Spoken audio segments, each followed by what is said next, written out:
अर्थ संग्रह है। अर्थ संग्रह देखो मीमांसा से लिया गया है। मांग माने धातु से बनकर के मीमांसा शब्द की उत्पत्ति होती है। और जो मीमांसा शब्द है, मीमांसा जो है वो दो प्रकार की मीमांसाएं हैं, एक पूर्व मीमांसा दर्शन है और एक उत्तर मीमांसा दर्शन है। जो पूर्व मीमांसा है उन्हीं का प्रकरण ग्रंथ अर्थ संग्रह है, और जो उत्तर मीमांसा है जो हमने वेदांत सार पढ़ा वो उनका प्रकरण ग्रंथ है। तो पूर्व मीमांसा जो है वो कर्म के ऊपर आधारित है, हर प्रकार के यज्ञीय जो कर्म होते हैं उनके ऊपर आधारित है। और जो उत्तर मीमांसा है वो किस पे आधारित है, वो ज्ञान कांड पे आधारित है, उसमें उपनिषदों के बारे में बताया है। इसीलिए तो उत्तर मीमांसा के बारे में कहा जाता है कि वेदांतो नाम उपनिषद प्रमाणम, कि उपनिषद इत्यादि को प्रमाण मानने वाली है। तो उत्तर मीमांसा उपनिषद आदि को प्रमाण मानने के कारण ज्ञान कांड के ऊपर आधारित है, और जो पूर्व मीमांसा है वो यज्ञीय कर्म कांडों के ऊपर आधारित होने के कारण कर्म कांड पर आधारित होती है। तो मीमांसा शब्द की ये मीमांसा है वो जैमिनी के द्वारा लिखा गया दर्शन है, आस्तिक दर्शन है। तो इसको कई बार अनेक ईश्वरवाद के नाम से भी जाना जाता है। जैसे ईश्वर तो एक है, लेकिन फिर भी इसके अंदर अनेक प्रकार के देवताओं की स्तुति है। कहीं शौर्य इत्यादि यज्ञ होते हैं, कहीं इंद्र के द्वारा पुरोडास बनाना, कहीं अग्नि के द्वारा। तो इस प्रकार से अत्यधिक देवता होने की वजह से इसको अनेक ईश्वरवाद का सिद्धांत माना जाता है इसमें। और जैमिनी के द्वारा लिखा गया आस्तिक दर्शन है। तो मीमांसा शब्द की व्युत्पत्ति मान धातु से जिज्ञासा अर्थ में होती है, सन प्रत्यय करके की जाती है, क्योंकि सन प्रत्यय जहाँ कहीं भी आएगा वो इच्छा अर्थ में आता है, जिज्ञासा अर्थ में आता है। तो मीमांसा शब्द में मान धातु और सन प्रत्यय करके किसकी सिद्धि होती है, मीमांसा शब्द की सिद्धि की जाती है। इस शास्त्र का मुख्य प्रतिपाद्य विषय कर्म कांड के स्वरूप का निरूपण करना, मतलब कर्म कांड के ऊपर आधारित है। पूर्व मीमांसा इसीलिए कहा जाता है क्योंकि ज्ञान का विचार करने से पूर्व कर्मकांड या धर्म का विचार करना आवश्यक होता है, इसलिए इसको पूर्व मीमांसा कहते हैं। वेदांत में आत्मज्ञान की चर्चा के कारण इसे ज्ञानकांड कहा जाता है। वेदांत यानी उत्तर मीमांसा को ज्ञानकांड कहा जाता है। मीमांसा दर्शन के सूत्रकार आचार्य जैमिनी हैं। इनका काल ईसा से 200 वर्ष पूर्व निर्णित किया गया है या निर्धारित किया जाता है। जैमिनी सूत्रों पर शब्द स्वामी का सबर स्वामी का यहाँ पे शब्द लिखा हुआ सबर स्वामी का विशद भाष्य मिलता है, जिसको हम साबर भाष्य कहते हैं। जो साबर भाष्य है यही सबसे प्रमुख भाष्य है जैमिनी का, जो सबर के द्वारा लिखा गया साबर भाष्य कहा जाता है। सबर भाष्य के तर्कपाद पर, सबर भाष्य के ऊपर कोई तर्कपाद टीका लिखी गई है, उसी के ऊपर एक श्लोक वार्तिक नाम की रचना मिलती है। तो एक बार ये पूछा गया था एग्जाम में कि श्लोक वार्तिक नाम की जो टीका है वो कौन से ग्रंथ पे है, तो ऑप्शन में था अर्थ संग्रह। तो ये अर्थ संग्रह के ऊपर ही है, क्योंकि साबर भाष्य अर्थ संग्रह के ऊपर, इसकी मीमांसा के ऊपर लिखा गया है। तो इस साबर भाष्य के रिलेटेड ही श्लोक वार्तिक है। इसकी रचना करके दार्शनिक सिद्धांतों में नवीन चेतना का संचार किया जाता है। इस पर तर्क वार्तिक नामक ग्रंथ की रचना हुई है। कुमारिल भट्ट के द्वारा मध्य टीका, बृहत टीका उपलब्ध इत्यादि, ये बृहत टीका, मध्य टीका इत्यादि मिलती हैं। और श्लोक वार्तिक टीका भी जहाँ तक मुझे याद है ये कुमारिल भट्ट के द्वारा ही लिखी गई है। और बाकी मैं आपको जब टीकाएं दूंगी तब आप देख लेना, सभी सारे के सारे दर्शनों की टीकाएं करेंगे एक बार दर्शन खत्म होते ही। मीमांसा की प्रसिद्ध विधि विवेक, भावना विवेक, विभ्रम विवेक, मीमांसा सूत्र अनुकर्मणि इत्यादि इसकी प्रसिद्ध टीकाएं मिलती हैं। श्लोक वार्तिक टीका के ऊपर न्याय रत्नाकर नाम की टीका भी प्राप्त होती है। माधवाचार्य ने जैमिनी न्याय विस्तर की रचना की है। अप्य दीक्षित के विधि साधन व वादन नक्षत्रमाला की रचना की है। ये सारी की सारी जो टीकाएं हैं वो मीमांसा के ऊपर ही मिलती हैं। जैमिनी सूत्रों पर भाट्ट चिंतामणि नामक प्रौढ़ टीका की रचना हुई है। आपदेव के रचयिता मीमांसा न्याय प्रकाश हैं। और लोगाक्षी भास्कर ने अर्थ संग्रह की रचना की है। ये जो अर्थ संग्रह हमारे लगा हुआ है प्रकरण ग्रंथ जो है, इनके रचनाकार हैं लोगाक्षी भास्कर। लोगाक्षी भास्कर मुदगल के पुत्र व रुद्र के पौत्र बताए जाते हैं। परमहंस रामेश्वर कृत अर्थ संग्रह कौमुदी टीका अत्यधिक प्रसिद्ध है। अर्थ संग्रह के ऊपर कौमुदी टीका और अर्थ संग्रह कौमुदी टीका बन जाती है। वो किसने लिखी है? परमहंस रामेश्वर के द्वारा लिखी गई है। मीमांसा सूत्र का अन्य नाम द्वादश लक्षणी, पूजित सार या पूजित विचार के नाम से जाना जाता है, क्योंकि मीमांसा जो दर्शन है या मीमांसा सूत्र है उसमें 12 अध्याय हैं, इसीलिए इनको द्वादश लक्षणी कहा जाता है। पूजित विचार और पूजित सार भी इसके अन्य नाम हैं। अर्थ संग्रह में वस्तु निर्देशात्मक नांदी पाठ तो नहीं है। इसमें नमस्कारात्मक नांदी पाठ है। वासुदेवम रमाकांतम नत्वा लोगाक्षी भास्करम, इस प्रकार से इनका मंगलाचरण है। तो नत्वा आ गया मतलब नमस्कारात्मक इनका मंगलाचरण है, ये गलती से लिखा गया वस्तु निर्देशात्मक। यहाँ वस्तु निर्देशात्मक नहीं है, आप पढ़ोगे वासुदेवम रमाकांतम नत्वा लोगाक्षी भास्करम, तो शुरू की लाइन में लिखा गया है नमस्कारात्मक नांदी पाठ। इसमें वासुदेव रमाकांत अर्थात लक्ष्मी के जो पति वासुदेव है उनकी स्तुति हुई है, तो नमस्कारात्मक मंगलाचरण मिलता है। अर्थ संग्रह के मंगलाचरण में वासुदेव रमाकांत की आराधना की गई है। रमाकांत अर्थात रमा के पति यानी लक्ष्मी के जो पति वासुदेव हैं। अब है अर्थ संग्रह। अर्थ संग्रह में सबसे प्रारंभिक जो सूत्र है वो है अथातो धर्म जिज्ञासा। तो इस सूत्र को 3 भागों में बांटते हैं। एक तो अथ शब्द होता है, फिर उसके बाद अतः, दोनों को मिला करके अथातो बनाया हुआ है। तो अतः धर्म जिज्ञासा। तो यहाँ पर अर्थ शब्द का अर्थ क्या है, कई बार आपसे पूछा जाता है कि अथ शब्द का अर्थ क्या है और अतः शब्द का अर्थ क्या है। तो यहाँ पर सबसे पहले अथ शब्द का अर्थ जानते हैं। तो अथ शब्द का अर्थ यहाँ पर है अथ शब्दों वेदाध्ययन अनंतरीय वचनम। ये कह रहे हैं कि अब वेदों का अध्ययन हो चुका है, तो वेदों के अध्ययन के अनंतर मतलब वेदों के अध्ययन के बाद को दर्शाने वाला या उत्तरता को दर्शाने वाला जो ग्रंथ है वो कौन सा है, दर्शन है। क्योंकि वेदों की रचना वैदिक काल में वेद, ब्राह्मण, आरण्यक, उपनिषद इत्यादि आ चुके हैं। उसके बाद दर्शन सूत्र लिखे गए हैं, मतलब उपनिषदों के बाद सूत्र शैली आई है, तो उन्हीं वेदों का अध्ययन हो चुका है पूर्व में, उसके अनंतरता को दर्शाने के लिए यहाँ पर अथ शब्द का प्रयोग किया हुआ है। कोई भी ग्रंथ लिखा जाता है उसमें अथ योगानुशासनम, अथ धर्म जिज्ञासा, अथ ब्रह्म जिज्ञासा, अथ शब्दानुशासनम, हर जगह अथ शब्द का प्रयोग होता है।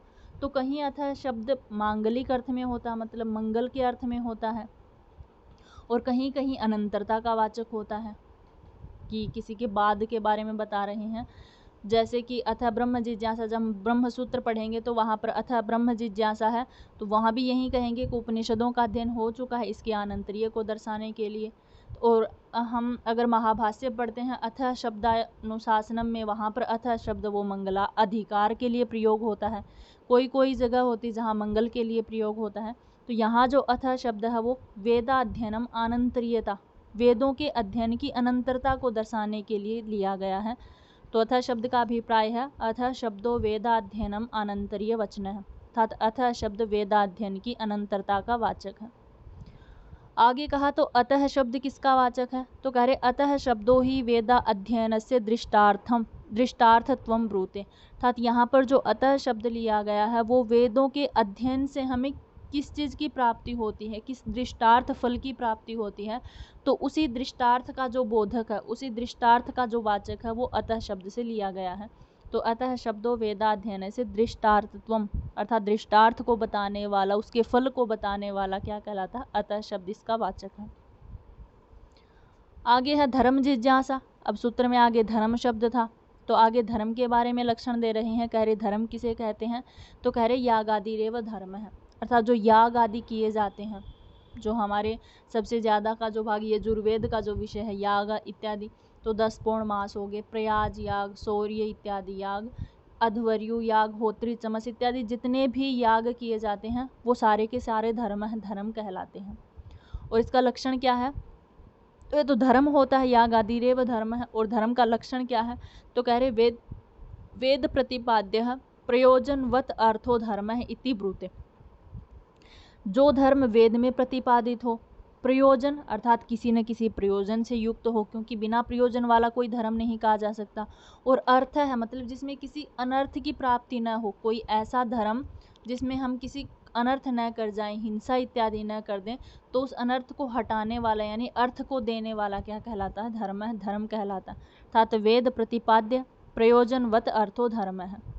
अब कह रहे यहाँ पे प्रयोजन शब्द क्यों लिया गया सबसे पहले, कि ठीक है इतना बोल देते कि वेद में प्रतिपादित जो है वो धर्म होता है, अब प्रयोजन ग्रहण करने की क्या आवश्यकता थी, तो कह रहे हैं प्रयोजने अतिव्याप्ति वारणाय प्रयोजनवत, कि अतिव्याप्ति का निवारण करने के लिए, क्योंकि हम वेद की बात कर रहे हैं, यहाँ पर जो याग आदि धर्म है वो हम वेद से लेकर के चल रहे हैं, और प्रयोजन अगर देखा जाए तो लोक में भी तो प्रयोजन होता है।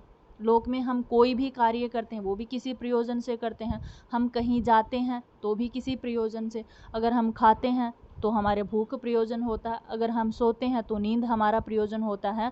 तो यहाँ पर अगर प्रयोजन शब्द नहीं देते तो सबकी व्याप्ति हो जाती, अर्थात नींद आना, भूख, खाना पीना, जाना, कहीं कुछ भी अगर हम कार्य करते हैं वो सारे ही धर्म होने लग जाते हैं। इसीलिए इन्होंने कहा कि वेद में प्रतिपादित जो प्रयोजन है उसको ही धर्म कहा जाता है।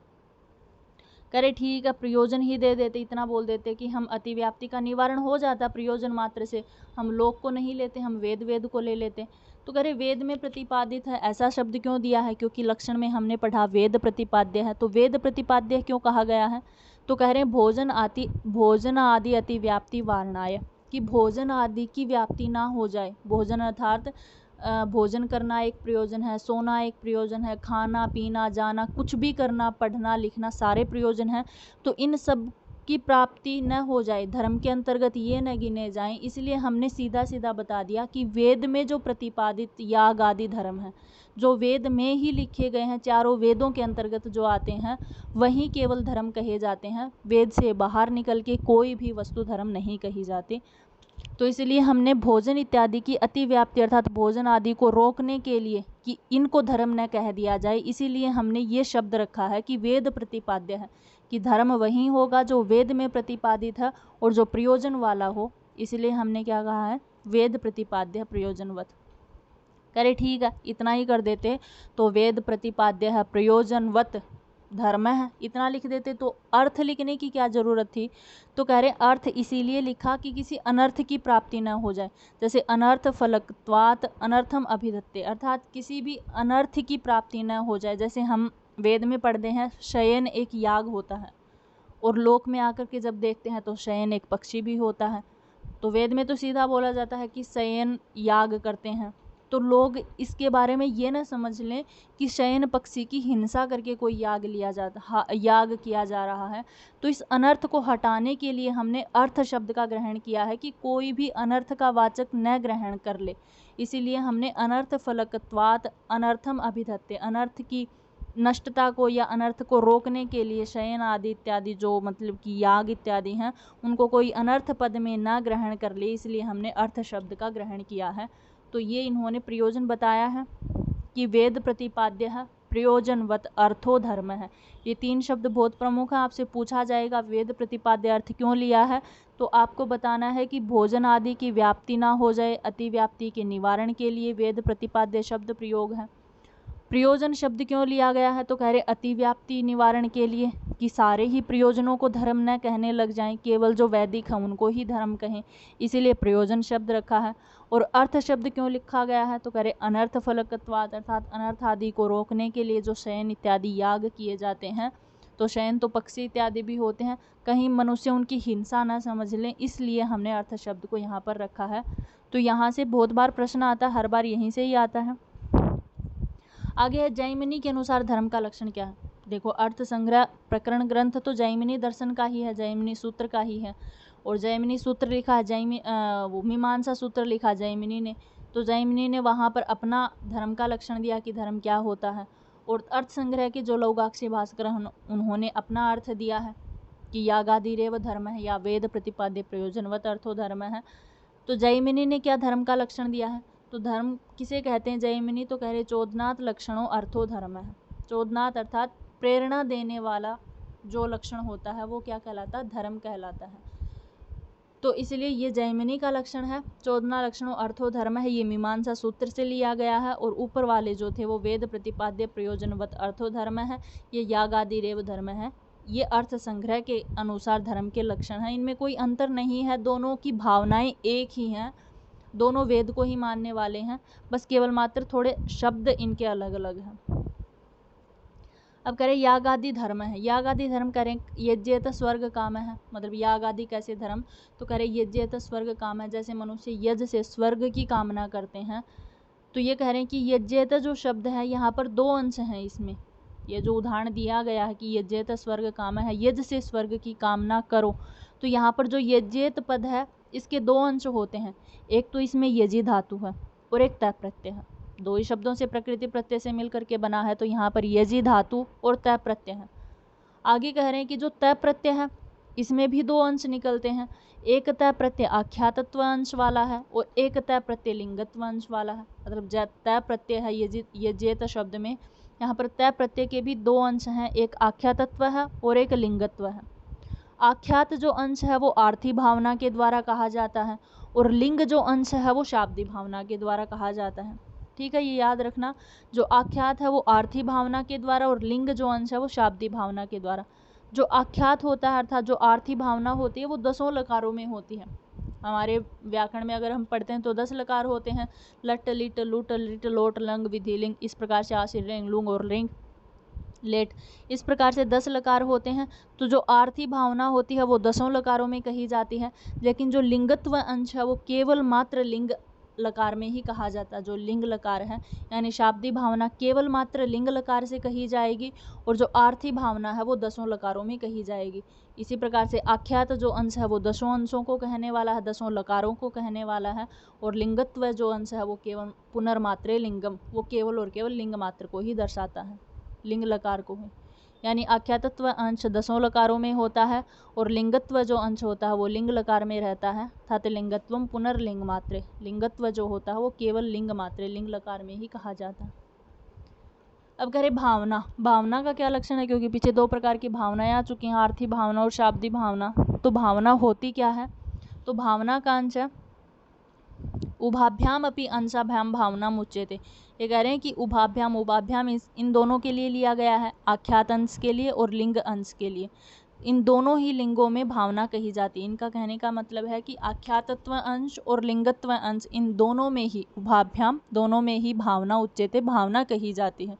कह रहे भावना क्या होती है, तो कह रहे भावना नाम भवितुम भवना अनुकूलो भावयितुम व्यापार विशेष है। अर्थात भावना किसे कहते हैं, तो देखो इसको सीधा सीधा समझे तो भावना वो होती है, मतलब एक मनुष्य है किसी दूसरे मनुष्य को समझा रहा है, तो उस पहले मनुष्य की बात सुन करके उस दूसरे मनुष्य के अंदर उसके मन के अंदर कोई व्यापार उत्पन्न होता है। पहला मनुष्य है, मैं अगर कह रही हूँ कि तुम्हें ये कार्य करना चाहिए, तो मेरी बात को सुन करके अगले श्रोता के मन में वो व्यापार उत्पन्न होता है कि ये प्रयोजक है, ये मेरे से कुछ कह रहा है, मुझे ऐसा करना चाहिए। तो उसके अंदर जो मानस व्यापार उत्पन्न हो रहा है उस व्यापार को भावना कहा जाता है। तो वहीं कह रहे हैं भवितुम भवना अनुकूलो, जो मतलब प्रयोजन के अनुकूल है, जो प्रयोजक के अनुकूल है, जो उस श्रोता को समझना चाहिए या जो श्रोता सुन रहा है उसके अनुकूल, उसके अंदर जो भावयितुम व्यापार विशेष है, उसके अंदर जो व्यापार विशेष उत्पन्न होता है कि ऐसा ऐसा मुझे करना चाहिए, अगर ये मनुष्य मेरे से ऐसा चाहता है तो मुझे इसके लिए ऐसा करना चाहिए, मुझे मेरे लिए ऐसा करना चाहिए।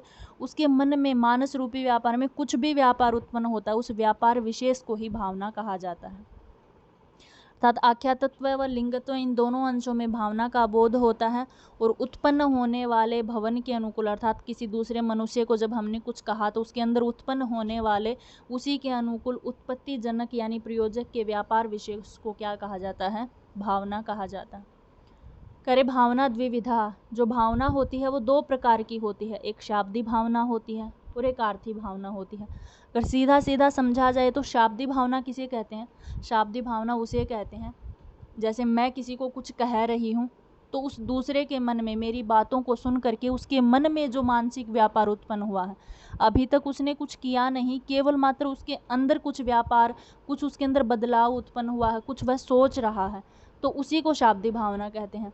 लेकिन आर्थी भावना किसे कहते हैं, आर्थी भावना जब वह मनुष्य मतलब अपने अंदर व्यापार को प्राप्त कर लेता है, वह अपने अंदर कुछ व्यापार विशेष को प्राप्त करके कुछ क्रिया करने लग जाता है। जैसे मैं किसी को कहूँ कि तुझे ज़ियारत करना चाहिए, तो एक मनुष्य उसने सोचा बस इतना कि मुझे ज़ियारत करना चाहिए, ये शाब्दी भावना है। लेकिन ज़ियारत करना चाहिए उसके लिए सारे मटेरियल को इकट्ठा करना, पढ़ाई में लग जाना, हमेशा पढ़ते ही रहना, पढ़ाई के लिए यत्न करते रहना, ये जो क्रियाएं कर रहा है ज़ियारत के लिए, ये आर्थी भावना है। तो शाब्दी भावना केवल मानसिक व्यापार पर है और आर्थी भावना क्रिया व्यापार के ऊपर आधारित होती है। तो शाब्दी भावना किसे कह रहे हैं, कह रहे तत्र पुरुष प्रवृत्ति अनुकूलो भावयितुम व्यापार विशेष शाब्दी भावना। अर्थात पुरुष की प्रवृत्ति के अनुकूल भावयितुम, अर्थात किसी प्रयोजक ने जब किसी दूसरे मनुष्य को कहा तो उस पुरुष के अंदर अपने अनुकूल व्यापार विशेष है, जो व्यापार विशेष अंदर अंदर उत्पन्न हुआ उसको क्या कहते हैं, शाब्दी भावना। और साचा लिंगत्वेन अंशेन उच्यते, ये लिंगत्व अंश से कही जाती है। ये ऊपर आ ही गया था, मैंने चार्ट में दिखाया था कि जो शाब्दी भावना है वो लिंगत्व अंश में कही जाती है। तो शाब्दी भावना कैसी है, लिंगत्व अंश वाली होती है। आगे है शाब्दी भावना के अंश। तो देखो शाब्दी भावना 3 अंशों वाली होती है, साध्य, साधन और इति कर्तव्यता। इसी प्रकार से आर्थी भावना भी आगे चल करके 3 अंशों वाली हो जाएगी, जैसे शाब्दी भावना हुई है। तो शाब्दी भावना 3 अंशों वाली, साध्यम, साधनम या इति कर्तव्यता। साध्यम में क्या होता है, मतलब जो साध्य होता है, जो मनुष्य होता है, जो फल को प्राप्त करने की इच्छा करता है, वो ऐसे सोचता है किम भावयत, अर्थात मुझे किस प्रकार की भावना करनी चाहिए। और साधन में क्या होता है, केन भावयत, मुझे किसके द्वारा भावना करनी चाहिए, किस प्रकार से भावना करनी चाहिए कि मैं अपने फल को प्राप्त कर सकूं, ऐसा कौन सा साधन मुझे अपनाना चाहिए। और इति कर्तव्यता क्या होती है, कथम भावयत, अर्थात किस प्रकार से मुझे कार्य करना चाहिए कि जिससे मुझे मेरा फल प्राप्त हो सके। तो किम भावयत अर्थात साध्य क्या होता है, तो साध्य आकांक्षया वक्ष्यमाणम अंश त्रयोपेता आर्थी भावनाम साध्यम अन्वेति, कि जो साध्य होता है वो आगे चल करके आर्थी भावना का साध्य बन जाता है। यहाँ पर कोई विशेष रूप से शाब्दी भावना के साध्य में कुछ नहीं दर्शाया जाएगा। आर्थी भावना का जब साध्य आएगा उसमें बताया जाएगा कि किस प्रकार का साध्य होना चाहिए। तो इसमें इतना ही याद रखना कि आर्थी भावना साध्य अन्वेति थी, कि जो शाब्दी भावना का साध्य है वो पूर्ण रूप से आर्थी भावना के साध्य से अन्वित है, अर्थात जो भी बताया जाएगा वो आर्थी भावना में बताया जाएगा। आगे साधन, साधन क्या होता है, तो करे साधन आकांक्षा है, कोई मनुष्य है वो साधन की आकांक्षा करता है। आकांक्षा यानी इच्छा करता है, किसी न किसी प्रकार से कोई ना कोई साधन तो अपनाना पड़ता है। तो साधन की आकांक्षा के लिए लिंग आदि ज्ञानम करणम, जो लिंग इत्यादि ज्ञान की सहायता लेता है, किसी भी प्रकार के हेतु की सहायता लेता है, वो क्या कहलाता है, यानी लिंग आदि ज्ञान करण से जो अन्वित होता है उसको साधन कहा जाता है। केन भावयत, जिसके अंदर केन की भावना पाई जाती है, अर्थात किस साधन के द्वारा भावना की जाए। और इति कर्तव्यता में क्या होता है, ये करे इति कर्तव्यता आकांक्षा, जब मनुष्य इति कर्तव्यता की आकांक्षा करता है तो वहाँ पर अर्थवाद जाप्य प्राशस्त्यम इति कर्तव्यता, कि जो अर्थवाद है, अर्थवाद क्या होता है कि जो सही है उसकी प्रशंसा करना और जो गलत है उसकी निंदा करना। इस प्रकार से केवल मात्र प्राशस्त्य, केवल मात्र प्रशंसा का पात्र बनता है या प्रशंसा रूपी कार्य करता है, वो क्या कहलाता है, इति कर्तव्यता। अर्थात इसमें जो मनुष्य होता है वो कथम की भावना करता है, कथम भावित, कि किस प्रकार से मुझे भावना प्राप्त हो, किस प्रकार से मुझे प्रशंसा प्राप्त हो। तो प्रशंसा युक्त जो इति कर्तव्यता होती है वो इति कर्तव्यता आकांक्षा कही जाती है। ये शॉर्ट में लिखा है कि शाब्दी भावना साध्यम, साधन और इति कर्तव्यता के भेद से 3 प्रकार की होती है। साध्यम मतलब किम भावयत, किसकी भावना करें। साधनम मतलब केन भावयत, किसके साधन की, यानी किस साधन के द्वारा भावना करें। और इति कर्तव्यता मतलब कथम भावयत, कैसे भावना करें। तो किम भावयत में क्या है, आर्थी भावना भावयत, अर्थात आर्थी भावना से अन्वित होकर के साध्य अपने कामना को पूर्ण करता है। और साधन में क्या है, लिंग आदि जानेन भावेत, लिंग आदि के ज्ञान से साधन की यानी केन भावेत साधन की प्राप्ति करता है। और कर्म प्राशस्त्य विशिष्टेन मतलब ऐसा कर्म करता है मनुष्य की हमेशा उसको प्रशंसा ही व्यक्त हो, प्रशंसा ही प्राप्त हो। तो प्रशंसा युक्त विशिष्ट लिंग आदि जो ज्ञान होता है वो क्या कहलाता है, इति कर्तव्यता कहलाता है। यहाँ तक करते हैं, कल आर्थी भावना शुरू हो जाएगी, कल आर्थी भावना करेंगे। तो आई थिंक आपको समझ में आया हो। देखो ये सारा इम्पोर्टेंट है, अर्थ संग्रह की एक एक लाइन इम्पोर्टेंट है और बहुत इजी दर्शन है, बहुत बिल्कुल एकदम सरल प्रकार से है, इतना हार्ड नहीं है। बस इसकी थोड़ी लैंग्वेज थोड़ी सी हार्ड है, पर इसकी लाइनें सीधी सीधी याद करनी है आपको। सीधी सीधी लाइनें याद करोगे, सीधी सीधी लाइनें ही पूछी जाएंगी, सीधी डेफिनेशन पूछी जाएगी, वाक्य की क्या डेफिनेशन है, शाब्दी भावना किसे कहते हैं, आर्थी भावना किसे कहते हैं, वेद प्रतिपाद्य शब्द क्यों लिया गया है, श्रुति का लक्षण क्या है, या शौर्य आदि किसका उदाहरण है। इस प्रकार से अर्थवाद का लक्षण क्या होता है, अर्थवाद के कितने भेद होते हैं। तो इस प्रकार से, या फिर विधि कितने प्रकार की होती है, 4 प्रकार की विधि को क्रमशः लगाइए। सीधे सीधे इससे प्रश्न पूछे जाते हैं, कोई घुमाने फिराने वाले प्रश्न पूछे नहीं जाते हैं, बहुत आसान सा है। लेकिन हाँ, याद करना पड़ेगा, ये याद तो ज़रूर करना पड़ेगा, इसकी लाइन लाइन याद करनी पड़ेगी, पर हो जाएगा, कोई बड़ी बात नहीं है। ठीक है, कल करते हैं आगे का।